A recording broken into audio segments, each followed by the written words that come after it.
Hey, what is up guys? So we have a bit of news on the Link starter deck that is coming out for Soul Burner, and obviously this is going to feature the Salamangreats, which is actually going to come out in the Soul Fusion booster box as well. So with this we actually are getting a reprint of Heat Leo, but we're actually getting it in an alternate art, so that's actually going to be really cool, as we actually don't usually get this from many artworks in that short amount of time. But in this it's definitely really awesome to see. We're also getting Salamangreat Veilings, which is one of the other Link monsters. It's a Link 1 Fire Cyberse Link effect monster, attack 500 and links to the bottom. Materials requires one level 4 lower Cyberse monster, and you can only activate the first and second effect once per turn. If this card is Link summoned, you can add a Salamangreat Sanctuary from your deck to your hand. If a Salamangreat card you control would be destroyed by battle or card effect, you can banish this card from your graveyard instead. So basically it's just a great way to start things off. This is definitely looking really good here. Definitely excited to get the alternate art Heat Leo, despite the fact that I haven't even got the Heat Leo from Soul Fusion yet, so that's going to be really cool. Alright, so next we actually have a Chaos Emperor Dragon Envoy of the End. This card is actually going to return as a jump promo, so that's actually going to be pretty cool here. Basically we can see that the text is going to be revised to match its updated OCG text from 3 years ago, which allowed it to escape the forbidden status. So sadly it's going to get an errata, but if it means we can actually play this, I think it'll definitely be pretty awesome. But of course, speaking of reprints, Sisters of the Rose is actually going to get a reprint of Black Garden, which is actually a really good card. In recent weeks we've seen this card actually just shoot up in price, and a lot of people have been buying this card out. The prices is just insane. There's a bit of a few text changes to this, so basically the effect is now when a monster is normal or special summoned face up, except by the effect of Black Garden, halve the attack of that monster, then its controller special summons a rose token to your opponent's side of the field in attack position. Second effect, you can target one monster in your graveyard with an attack equal to the total attack of all plant monsters on the field. Destroy this card and all plant monsters on the field. If all these cards are destroyed, special summon that target. So obviously it's a little bit of a change just to make it so that it's easier to understand the effect. Not too big of a change from the actual original version. So this will definitely be really interesting. I'm looking forward to playing this in Predator Plants as well, and if there is enough support, then I do look forward to actually building the new Black Rose deck as well. We also have Harpie's Feather Roosting. This card actually just got announced, so got to talk about this right now. It's basically a Pot of Avarice for Harpies, so this is very good. The good news is this is only once per turn, so at least the opponent can't spam this all in one go. But basically you can target 3 Harpie Lady and or Harpie Lady Sisters in your graveyard, return them to your deck, then draw a card. Or if you actually controlled a level 5 or higher Harpie monster when you activated this, you can draw 2 cards instead. After this card is activated, you cannot special summon monsters except win monsters for the rest of the turn. Not too big of a drawback actually. I think this is really amazing for Harpies.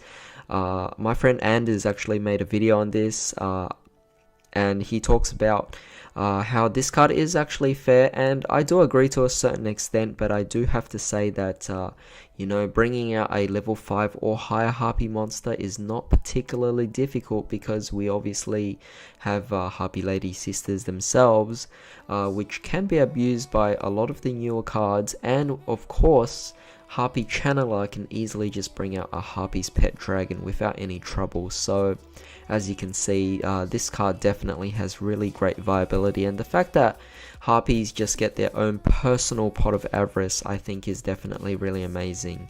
So yeah, good to see how they're actually supporting a lot of older archetypes, but of course we have no idea how this is actually going to affect the deck itself. Will it actually have the potential to become a meta deck? It's very surprising to see a card like this actually come out. Hopefully they're actually going to do stuff like this for other decks as well, but this is definitely really exciting. Alright, so for those of you who are actually interested in the Legendary Duelist 4, we're actually going to be getting cards from Anna here from Yu-Gi-Oh! Zexal, and she plays trains, if you guys actually don't know, from the anime.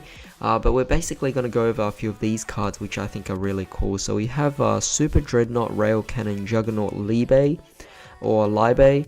Earth Machine XC's effect monster, rank 11, 4000 attack and defense, 3 level 11 monsters, so good to know. It's a little difficult to bring out, but of course we don't know with the other monster effects as well.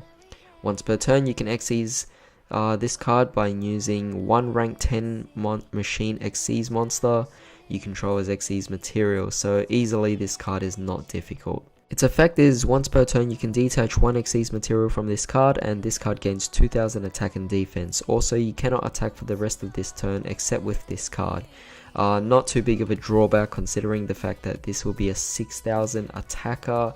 It definitely surpasses Utopia the Lightning here.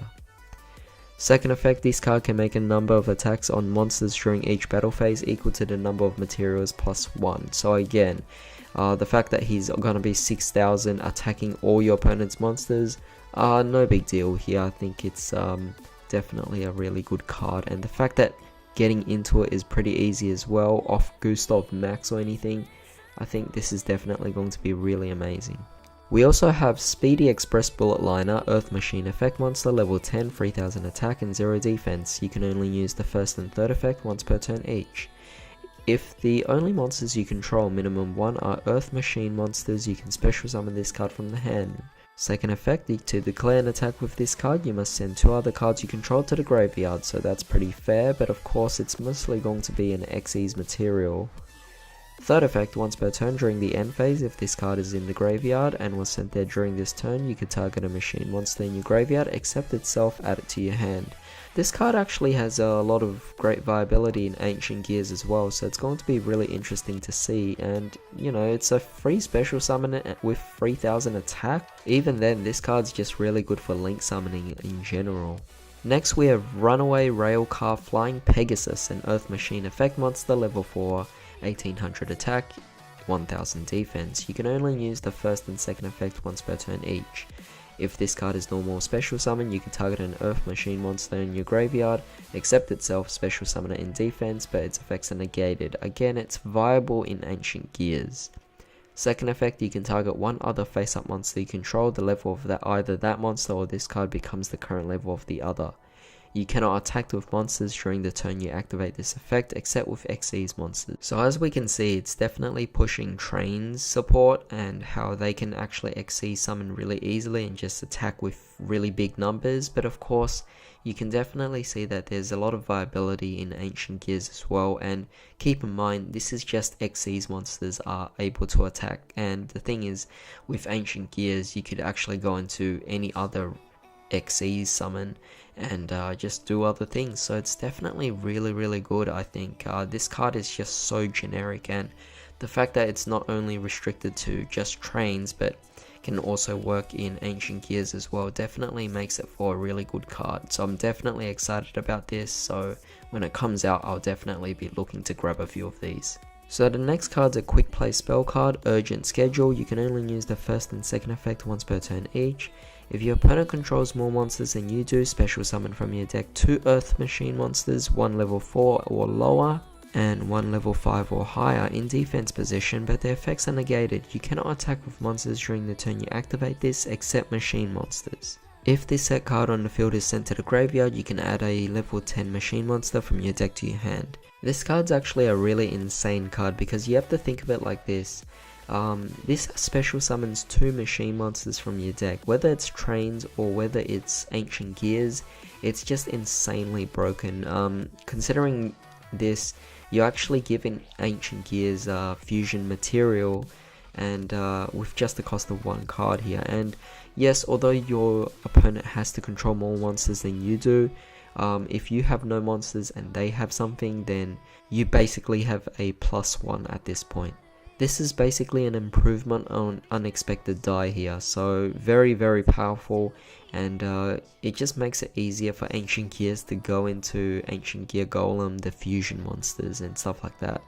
But you know, I've been mentioning Ancient Gears so much throughout this video, despite the fact that this is train support. But the thing is, it actually works really well.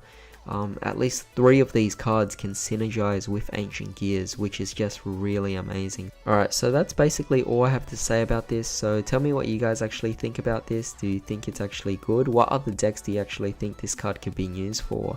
A lot of generic usage for these cards. Earth Machine is quite easy because most machines are actually Earth type. So seeing that, it's going to be very interesting to see how this will actually affect different decks. But in the meantime, hope you guys have a great day. I'll see you next time.